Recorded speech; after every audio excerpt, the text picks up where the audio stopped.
And on this Monday, March 10th, 2025 edition of Newsmakers, the U.S. Supreme Court will hear a challenge to a Colorado law that bans conversion therapy for young people questioning their sexual orientation or gender identity.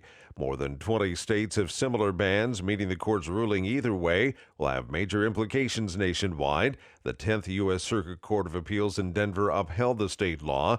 The 11th U.S. Circuit Court of Appeals in Atlanta has struck down local bans in Florida. The case will be argued in the court's new term, which begins in October. The appeal on behalf of Kaylee Childs, a Christian therapist in Colorado Springs, was filed by Alliance Defending Freedom. ADF lawyer Jim Campbell says Childs has had to turn away clients because of the law. Childs argues that banning conversion therapy violates her free speech rights.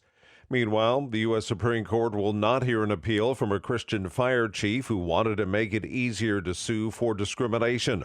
Ronald Hiddle was laid off in Stockton, California, after an anonymous letter described him as a corrupt, racist, lying religious fanatic.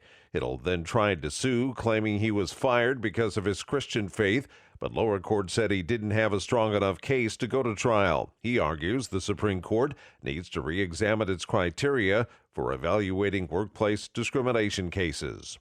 A Palestinian activist who helped lead protests at Columbia University is now reportedly in federal custody.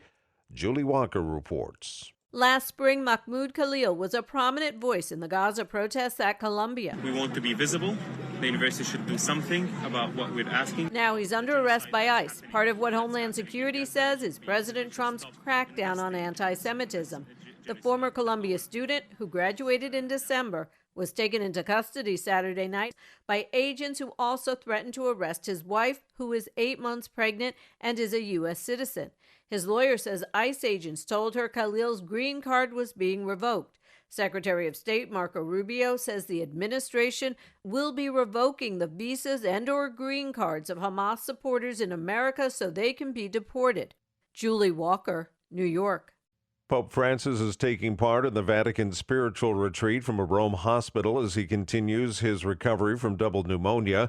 Francis followed the opening of the retreat by video conference yesterday and today. The retreat is an annual gathering that kicks off the Catholic Church's Lenten season leading to Easter. It continues through the week.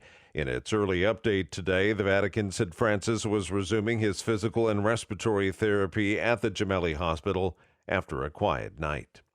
And that's Newsmakers for this Monday, March 10th, 2025 edition. I'm Keith Black.